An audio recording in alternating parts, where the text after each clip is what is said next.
Amis téléspectateurs et internautes de MTV, bonjour. Ravi de vous retrouver pour ce numéro de tuto d'orientation, l'émission qui permet aux nouveaux bacheliers mais également aux étudiants de mieux s'orienter sur les filières. Alors aujourd'hui, nous allons spécialement parler de la communication et pour cela, nous avons le plaisir d'avoir avec nous Monsieur Albert Mendy. Il est formateur ici à NSUP Afrique en marketing et communication, mais également en journalisme et communication. Bonjour à vous Monsieur Mendy et merci d'avoir répondu à l'invitation. Merci beaucoup, bonjour Daï, et merci de m'avoir invité. C'est un plaisir. Alors pour commencer, Monsieur Mendy, pouvez-vous revenir un peu sur votre parcours? Alors pour parler de mon parcours, d'abord j'ai d'abord eu un doctorat en biochimie végétale et avec ce doctorat de biochimie végétale, on m'avait demandé d'aller enseigner. Et c'est là où je me suis rendu compte qu'il me manquait quelque chose dans ma formation. Donc quand on m'a confié des cours à l'université à Rouen, c'était difficile. Je n'arrivais pas à communiquer, même si j'avais une pédagogie. C'est ça qui m'a poussé à aller apprendre la communication, faire le journalisme, et après à Bordeaux, et puis faire de la réalisation de dessins animés. Je me suis spécialisé en dessin animé. Et c'est ça qui fait que en 1999, je suis revenu au Sénégal pour animer la série Samba Elek à la télévision sénégalaise, à la RTS 1, où je suis resté pendant 8 ans. Après, j'ai quitté. Maintenant, je suis dans l'enseignement supérieur, je suis professeur ici et à l'UCAO Saint-Michel. Ici je suis à NSUP depuis 2017 où je dispense des cours de théorie de la communication, des fondamentaux de la communication et le cours de création publicitaire pour les étudiants de marketing en L3. D'accord, très beau parcours et beaucoup de choses en même temps. On réalise que vous êtes en train de faire beaucoup de choses en même temps. Et peut-on savoir cette passion, d'où vous vient cette passion ou disons ce choix pour le domaine de la communication? Alors au départ, je me disais que en fait quand on connaît des choses, on maîtrise des choses, je crois que la meilleure façon c'est de pouvoir communiquer cela. Parce qu'il y a des gens qui ont besoin de notre savoir, de nos connaissances, pour pouvoir avancer, pour pouvoir se développer. J'ai coutume de dire aux étudiants, le développement, c'est une histoire de communication. Exactement. Le premier qui a l'information va se développer plus vite que vous. Et donc, la communication, c'est quelque chose de formidable. Et j'ai toujours su, dès le départ, que la communication, elle sert à régler les problèmes, pas pour créer des problèmes. Si vous prenez une entreprise qui ne communique pas, là, 80% des problèmes qu'il y a en entreprise viennent du manque de communication. Donc, vous voyez, la communication, elle est importante, que ce soit en interne ou en externe. C'est très très important. En société aussi. C'est ça qui m'a toujours passionné depuis tout jeune, même si j'ai eu à faire des études scientifiques. Et par la suite, vous avez fait des études scientifiques? Scientifiques, je disais tout à l'heure, j'ai un doctorat en biochimie végétale. Et c'est ça qui m'a poussé à aller faire de la communication. Même si après j'ai pu décrocher un doctorat en communication, mais l'objectif pour moi c'était de pouvoir transmettre ce que je sais. Voilà, parce que je me suis toujours dit, il y a un adage qui dit en Afrique, un vieillard qui meurt est une bibliothèque qui brûle. Il faudrait que ça s'arrête. Et pourquoi? Vous n'êtes pas d'accord avec cet adage? Je ne suis pas d'accord, parce qu'un vieillard qui meurt, qui est en vie, il doit transmettre ce qu'il sait faire, ce qu'il sait, pour le développement de l'Afrique. L'Afrique a besoin, si les Toubabs étaient comme ça, on n'aurait pas partagé le savoir. Très certainement. Toutes les technologies sont sur le net. On sait comment on fabrique un drone, on sait comment on fabrique un avion, une voiture. Donc, il faut qu'on transmette le savoir. Les jeunes ont besoin de ça. Maintenant, pour parler spécifiquement de la communication, vous, comment la définirez-vous? Bon, la communication, c'est, si vous voulez, j'allais dire c'est l'art plutôt de pouvoir échanger. Quelqu'un a dit, François Hellman, c'est un processus qui part d'un émetteur qui a conçu son message et qui va le transmettre par un canal qu'il a choisi à un récepteur, et dans l'optique que ce récepteur puisse réagir, et il y a le feedback. Mais toute communication doit se faire dans un contexte bien défini, en un lieu, en un moment bien déterminé. Et aussi, il faut tenir compte des interférences qu'il peut y avoir dans une communication. Alors c'est cet élément-là. Si ces 7 éléments-là ne sont pas réunis dans une communication, ce sera très très difficile pour la personne qui doit transmettre quelque chose à quelqu'un ou à un groupe de suivre cela. Pour moi, c'est un processus qui démarre avec l'émetteur. Et l'émetteur qui doit dire quelque chose ou transmettre quelque chose doit connaître son public. Alors, Nicolas Boileau disait: si je sais qui tu es, je saurai quoi te dire. Et les mots pour te le dire viennent aisément. Et ça, c'est très important. Mais encore une fois, j'insiste sur le fait que la communication, c'est l'échange, et elle sert à régler les problèmes, pas pour créer des problèmes.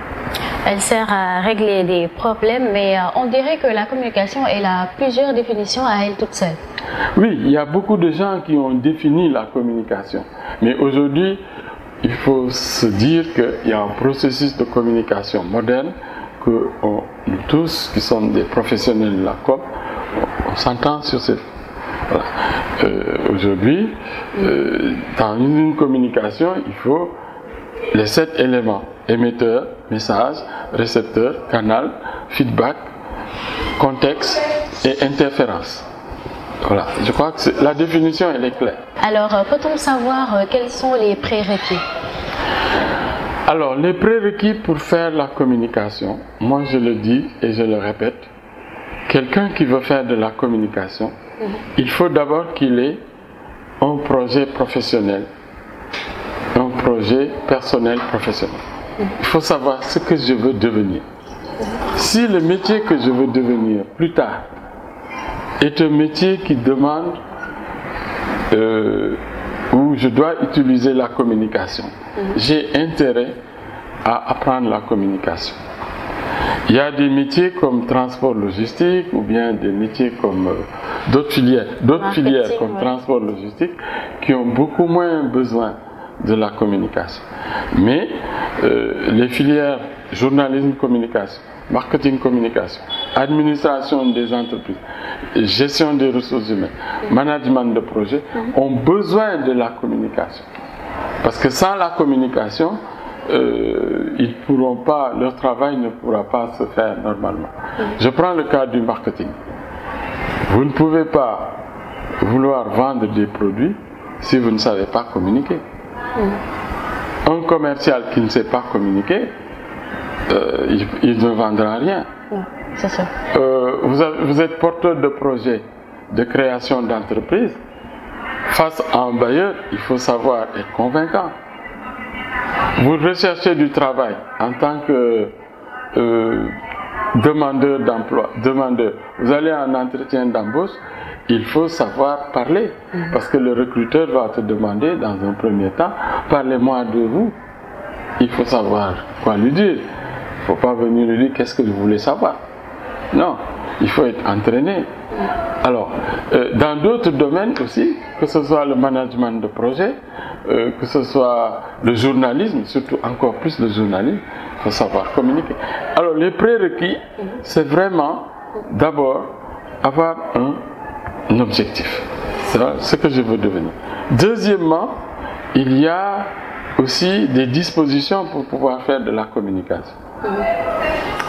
Je vois ici des étudiants de JCOM qui veulent tous devenir des présentateurs de télé. Je leur dis, c'est pas possible. Vous ne pouvez pas tous devenir des présentateurs de télé. Tout le monde ne peut pas être Sadio Mané. C'est évident. Voilà. Mais la base, c'est quoi? Est-ce que vous avez la voix pour faire de la communication? Il faut déjà travailler votre voix. le travail de la voix. Le look, c'est après, mais aussi la confiance en soi. Donc, sous ce travail qu'on fait ici sur le développement personnel, au début, en première année, au niveau de NSUP, est très très important. D'accord. Quelqu'un qui n'a pas confiance en lui aura du mal à venir parler devant un public. Il n'aura pas une bonne estime de lui. Il n'est pas fier de son physique, il n'est pas fier de sa voix.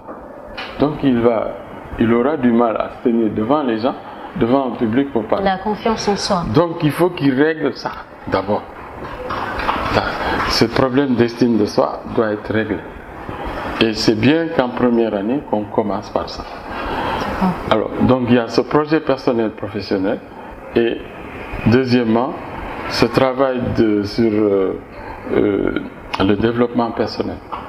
Ce sont ces deux prérequis qu'il faut mettre en avant. En avant, d'accord. Et si l'on se fie à votre parcours, vous avez suivi des études scientifiques.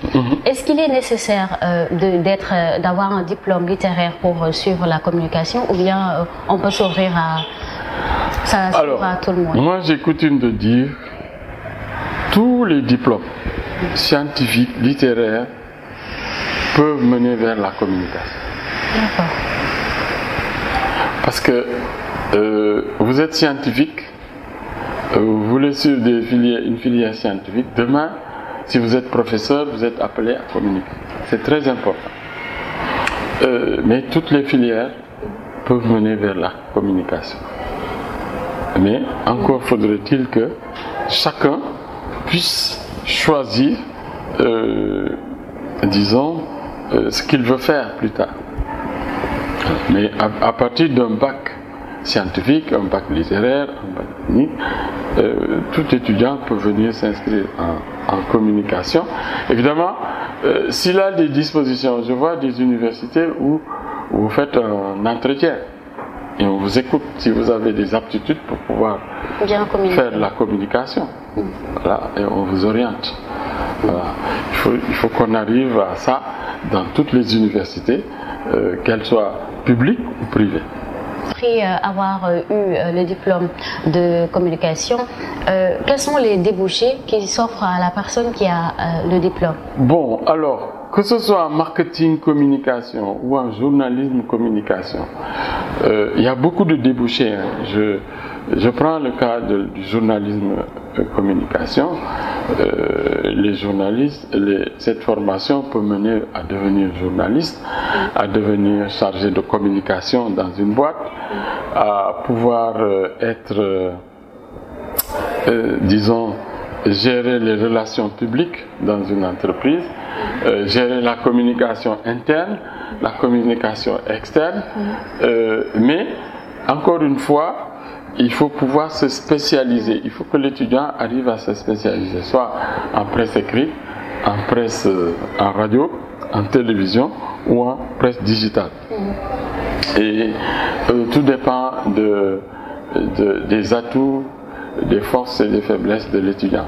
Il y en a qui sont forts à l'oral, en expression orale, d'autres en expression écrite. Alors, chacun choisit ce qui lui convient. Mais j'ai coutume de dire, je recommande fortement aux étudiants de ne pas s'arrêter à la licence 3, d'aller jusqu'à avoir un master 1, un master 2. C'est beaucoup plus gratifiant et vous avez un certain bagage, vous êtes beaucoup plus spécialisé que de s'arrêter à la licence 3. Mais avec la licence 3, il y a des possibilités de pouvoir bien travailler dans des secteurs qui sont de la télévision, de la radio, on voit ici, il y a beaucoup d'étudiants qui sont sortis de NSUP et qui ont intégré des télés. Et les métiers de l'audiovisuel sont ne s'arrêtent pas seulement au journalisme. Il y a la réalisation. Être réalisateur télé, être filmer, utiliser la caméra, mais durant le parcours, les étudiants doivent tout faire pour apprendre toutes ces savoir filmer, savoir enregistrer un son, savoir monter et savoir aussi, disons, proposer un produit fini. On parle de JRI, journaliste reporter d'image, c'est ça. Ouais. Au lieu de dépendre tout le temps des studios, il faut faire la queue pour faire le montage, il faut faire la queue pour nettoyer son son. Non, il faut que les logiciels Adobe Audition, Adobe Premiere, les étudiants maîtrisent ça en 3 années. Il faut qu'ils maîtrisent Photoshop.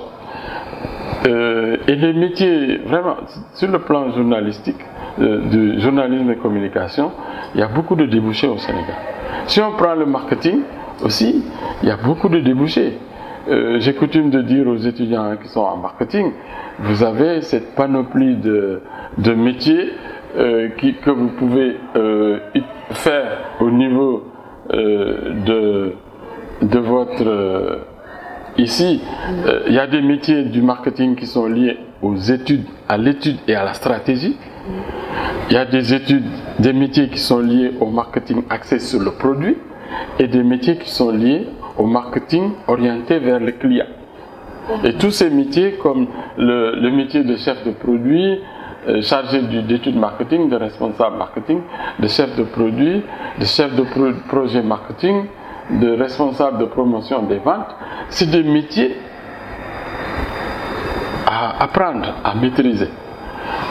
J'ai l'habitude de dire aux étudiants de marketing, à qui je donne le cours de publicité, mais vous pouvez intégrer facilement une agence de publicité, mais durant votre parcours, apprenez à maîtriser Photoshop pour pouvoir faire des affiches, faire des logos.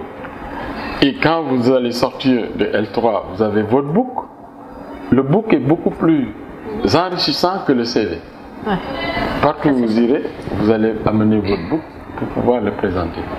Alors, et intégrer une agence de publicité, c'est quelque chose de formidable. Parce que dans les agences, vous avez les métiers de concepteur-rédacteur, qui est très demandé. Vous avez le métier d'acheteur, art buyer, acheteuse d'art. C'est elle qui va dénicher les talents. C'est elle qui va dénicher et qui fait le casting pour les gens qui vont faire les publicités que vous voyez à la télé. D'accord. Voilà. D'accord. Voilà. Alors, pour revenir à la filière, sur quelle base un étudiant ou un nouveau bachelier doit vraiment s'orienter pour faire le choix? Alors, pour faire le choix, je crois que l'étudiant qui veut se lancer dans les métiers du marketing, par exemple, ou bien les métiers du journalisme, il doit savoir qu'il y a des qualités qui sont requises en communication et en marketing. En communication, il faut d'abord aimer, il faut être curieux, il faut savoir garder un secret, il faut être dynamique, il ne faut pas avoir peur d'aborder les gens. Il y a plein de choses, de qualités qui sont requises. En marketing, il faut posséder plusieurs qualités et compétences qu'on demande. C'est surtout savoir communiquer aussi, écrire aussi. Parce qu'on va vous demander de faire des plans marketing, des plans de communication. Il faut être organisé. Il faut avoir le goût prononcé pour les chiffres. Parce que vous devez étudier des audiences. Des médias. Parce que c'est vous qui choisissez pour le compte d'une entreprise le média vers lequel vous allez diffuser. Le choix n'est pas fortuit. Il faut des connaissances de base, de gestion et de maîtrise des outils informatiques. Je viens de le dire. Savoir utiliser Photoshop, savoir utiliser Adobe Audition, savoir utiliser Adobe Premiere. Donc, c'est des et aussi avoir des compétences pour travailler en équipe. On ne travaille pas tout seul. J'ai coutume de dire aux jeunes journalistes, vous, quand vous écrivez vos textes, il faut le faire lire aux autres. Ouais. Vous ne travaillez pas tout seul. Quand je prépare le journal télévisé ou le journal parlé, je travaille avec une équipe. Donc ce que j'ai écrit pour dire bonjour, je suis bienvenue dans cette édition, je l'ai fait lire à mes collègues. Et le réalisateur du journal télévisé ou du journal parlé. Donc, savoir travailler en équipe, c'est ça qui manque au Sénégal. Et aussi, au Sénégal, accepter de pouvoir apprendre nos langues. Il faut faire le journal parlé en Wolof, en Sérère, en Halpulaar, en Diola. Parce qu'on veut toucher ces populations-là aussi. S'ouvrir aux autres langues. Si on veut sensibiliser, on a eu des problèmes pour sensibiliser sur le corona aujourd'hui. Parce qu'on n'a pas des communicateurs qui sont des spécialistes dans ce domaine. On est obligé à chaque fois qu'on veut sensibiliser sur le corona d'aller chercher des gens qui n'ont rien à voir avec la communication. Ça pose problème. Exactement. Voilà, tout à fait. Mais je crois qu'il y a des qualités qui sont requises, que ce soit dans le journalisme ou le marketing, et qu'il faudra voir. Moi, ce que je souhaite, c'est que les écoles fassent des tests, des entretiens, s'ils ne font pas de tests, des entretiens un peu plus avec les étudiants pour pouvoir mieux les orienter. C'est très important, parce qu'il y a beaucoup d'étudiants qui choisissent sans savoir pourquoi ils ont choisi telle filière. Il y a beaucoup de suivisme. Ah, mon ami a choisi, je vais choisir aussi. Mais vous n'avez pas les mêmes projets, vous n'avez pas les mêmes aptitudes. Voilà. La passion aussi est très importante pour faire le choix. La passion. La passion, oui. Être passionné, c'est très important. Vous savez, quand on est passionné de quelque chose et qu'on en parle, il n'y a rien de tel. Moi, quand je parle de communication, les gens se disent, ah oui, bon, sans la passion. Mais la passion, c'est d'aimer, aimer les informations, aimer en raconter. Ça ne s'agit pas d'être consommateur, mais vous savez, un acteur. C'est pour ça que pendant la formation, les étudiants qui font communication et marketing doivent s'inscrire dans des groupes où ils peuvent prendre la parole, où ils peuvent s'exprimer. Un peu du développement personnel. Voilà, il faut qu'ils arrivent à parler, à s'exprimer, à communiquer. J'ai coutume de dire, celui qui ne parle pas, il n'existe pas. Si je ne parle pas, je n'existe pas. Et on prend toujours les décisions à votre place. Voilà. Le droit à l'expression, c'est pas pour rien si on l'a mis dans la Constitution. Et donc, il faut prendre ça. Quand il faut parler, il faut parler. Il ne faut pas laisser d'autres parler à notre place. Et c'est toujours les mêmes qui parlent à notre place et qui se croient spécialistes de tout, mais alors qu'il y a des domaines qu'ils ne maîtrisent pas. Aujourd'hui, on va voir des gens qui sont sociologues, demain ils sont experts politologues, ils sont experts en religion, en culture. Ils vont dire aux Sénégalais, aujourd'hui, n'en de pas le Sénégalais. Voilà. C'est ça. Alors aujourd'hui, on ne peut pas parler de la communication sans pour autant parler du digital. C'est vrai que ça commence à prendre de la place. Aujourd'hui, quel apport ça a sur la communication? Alors, le digital a pris beaucoup de place dans la communication. Pourquoi? Parce qu'aujourd'hui, vous comme moi, on peut créer nos chaînes de télévision. On n'est pas obligé de passer par une école de formation. On peut créer une radio, on peut communiquer tout ce qu'on veut. Alors, il y a des risques. Parce que j'ai coutume de dire, aujourd'hui, c'est l'opinion publique qui est le 5e pouvoir aujourd'hui. Le 4e pouvoir qui était les médias. Les médias, il y a longtemps qu'ils ont perdu ce pouvoir. Aujourd'hui, c'est le 5e pouvoir qui gagne le pouvoir. Donc ce pouvoir-là, d'ailleurs, nos chefs d'État cherchent à réguler ce pouvoir-là. On veut réguler Internet. Ça va être difficile, ils ne pourront pas arrêter Internet. Parce que ce sont de nouveaux espaces publics virtuels d'expression. Et on commence à avoir des restrictions maintenant. Maintenant, que vous soyez dans la politique, que vous soyez chef d'entreprise, que vous soyez dans l'enseignement, vous devez tenir compte du digital. On a vu avec le corona. Voilà. Je veux vendre du pain, on ne peut plus venir à la boulangerie. Le gouvernement a créé ce qu'on appelle Jaay Ma Mburu. Je veux faire des cours en ligne parce qu'il y a ceci. Les gens créent leur plateforme qu'on doit améliorer. Une entreprise qui ne communique pas par le digital, elle est morte. Vous pouvez gagner des parts de marché, vendre beaucoup de produits par le digital, et c'est très important.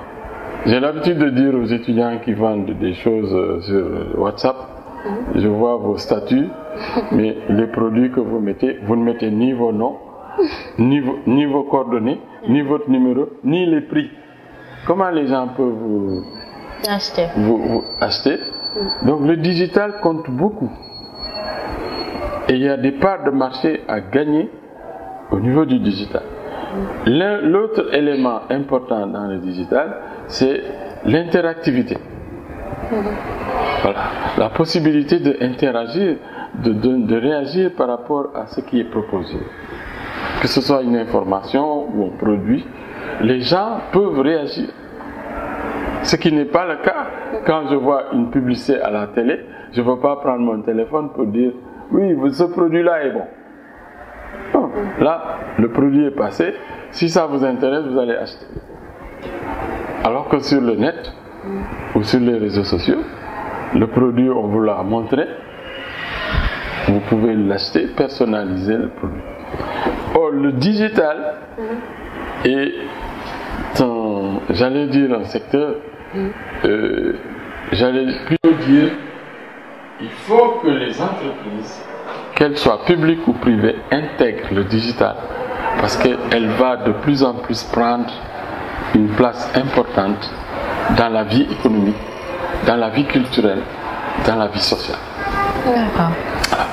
Et le digital est devenu incontournable. On devrait s'adapter avec. Voilà, on devrait s'adapter. Même dans l'enseignement, on est obligé de travailler avec le digital. Moi, je le dis, et avec le corona, j'ai vu que c'est très très important on peut améliorer ce qui a été fait, même si certains n'aiment pas les cours en ligne, les étudiants, les enseignants. Mais ça peut être amélioré. Ouais. Et l'avenir, c'est le digital. Voilà. Et donc, franchement, je crois que c'est là où on doit mettre l'accent. Mais il faut le réguler aussi. Est-ce que ça sera facile de réguler voilà, cela? parce que l'utilisation, les gens ne savent pas utiliser les réseaux sociaux. D'accord. Alors, pour finir, ma dernière question serait, vous, Monsieur Mendy, quel conseil donneriez-vous à un nouveau bachelier qui souhaiterait suivre la communication? Il faut que ce nouveau bachelier puisse très bien se renseigner. Et comme je l'ai dit tantôt, il faut qu'il voit ce qui le motive à pouvoir faire de la communication. S'il n'a pas de projet personnel, professionnel, ça va être difficile.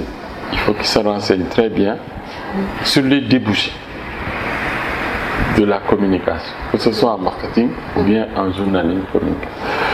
Trop souvent, les étudiants s'inscrivent dans les filières sans savoir où les mènent ces filières.